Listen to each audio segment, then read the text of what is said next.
How do you know when to turn around?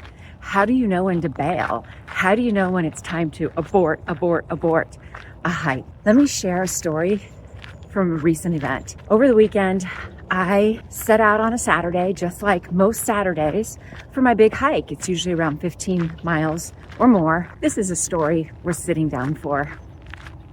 Hi there, I'm Becky Kohlberg. I'm an experienced hiker, and I like to share hiking tips, gear, stories, and sometimes the not so great side of hiking.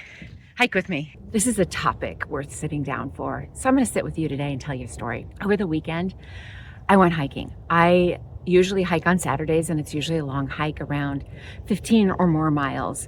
And just like every Saturday, I had a good breakfast. I packed up my pack and I drove to the trailhead, which is about 45 minutes from my house. And I put on my pack, I set my watch, and I headed up those stairs. The stairs for the Dipsea Trail, which is what I was doing, it's almost 700 stairs in 3 separate staircases, and it's a lot. And as I was going up the first set of stairs, I thought, I'm tired.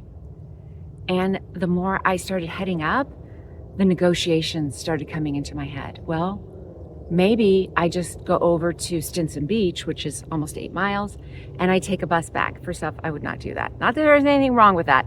I just wouldn't do it. And then I thought, well, maybe I could just go to the top and turn around. I got through the 3rd staircase and started to level off and kind of go into a neighborhood. And I'm thinking, I don't know if I can do this today. And then the voice comes in, Becky, what's wrong with you? What's happening? You know, all that negative chatter kicks in. So I did a really clean check-in with myself. If I go to a certain spot, am I going to be able to get back? And that's what it came down to. At mile 1, I decided to stop, turn around, and go back to my car and bail. I've never done that on that hike before. I don't think I've ever really done that on any hike. It was a really, really tough choice. My body was not going to do it. I just couldn't, I physically could not do it. It was hard to make my legs move. It was hard to get the energy in my head even to say, keep going, keep going, keep going. Well, when I started the hike, I saw a lady that I always see there on Saturdays. We greeted each other and said hello. I don't know her name. She doesn't know my name, but we always see each other there. And so on my way back, she was running up the stairs and I was coming down the stairs. You know, it had only been like 10 minutes since I saw her. And I said to her, I decided to bail. I'm exhausted and I just can't do this today. And she said, I know what you mean. You did the right thing. And she said, you know, when you're tired like that, you make mistakes. You have more likelihood of falling or having an injury. You did the right thing.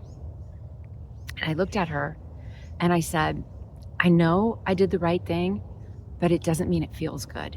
And I started crying right there on the stairs in Mill Valley with basically a stranger.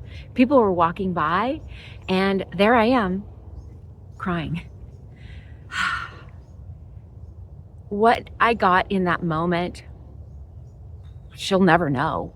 I felt seen, I felt heard, and not that I needed to be validated, but I kind of got some validation.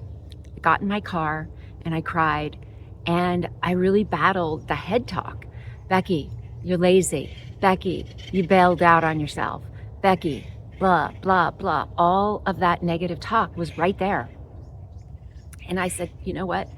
I made this choice for me, and I'm okay with it. I'm clean. Got home, I took a shower, did makeup, did my hair so I felt pretty, and I sat on the couch pretty much all day. Later on that day, I was kind of hot and cold at the same time. Took my temperature and I had a low-grade fever. It turns out I was sick. So I share this because this is something that people really don't talk about. It's like gambling, you know. You hear about all the wins that people have, but they don't brag on the losses. And not that I see this as a loss. This just isn't one of those stories that people talk about. And I follow a lot of ultra marathoners, hikers, all of it.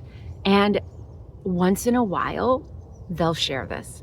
Maybe they've had an injury or they bonked. I'll tell you more about bonking later. And they go through that same head talk. Just because they're at an elite level, it doesn't take away all that doubt, all that questioning, all that wondering, am I making the right decision? It's at every single level. So why am I sharing this with you? Because you got to know your body. You've got to know the difference between, I'm just not feeling motivated today, and you get out there and eventually the motivation kicks in, and my body isn't there today. It just can't do it today. You get to know the difference in your body. The very first time I hiked Half Dome, I had only been hiking for just a few months. I had a hydration pack, but I wasn't using electrolytes. I wasn't fueling myself properly. And that morning I had eggs and bacon because my thought is, I just need a lot of protein. That's it. I just need a lot of protein. So this was my early phase. My friend said, no, I think you need some carbohydrates. No, I don't. No, I don't. Well, guess what happened to me? Halfway up the mist trail, I bonked. That means you just shut down. My legs weren't moving. My brain was done. And I said, I got to take a rest. I just got to take a rest. And I sat down and a friend of mine took a picture of me. I love that she took this picture because it reminds me of, one, how far I've come and how this happens to most people. So what happened then is they had some carbohydrate things in their pack. They helped me fuel my body, and I was good the rest of the day. Proper fueling for a big hike doesn't just start on the trail or even in the morning. It starts the day before. You got to get in your hydration. You've got to get in proper fuel, and that means carbohydrates. Our bodies need carbohydrates. You get to decide how many for your own body. That's not my choice.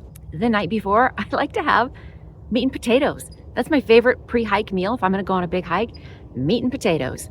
And I don't hold back because it's what fuels my body. I know it's what's going to make me feel good. Another time when I was hiking, it was a big hike as well.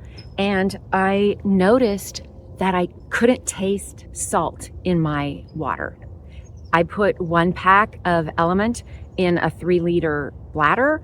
Now, that's really not a big ratio for a big hike, but that's what I've always used.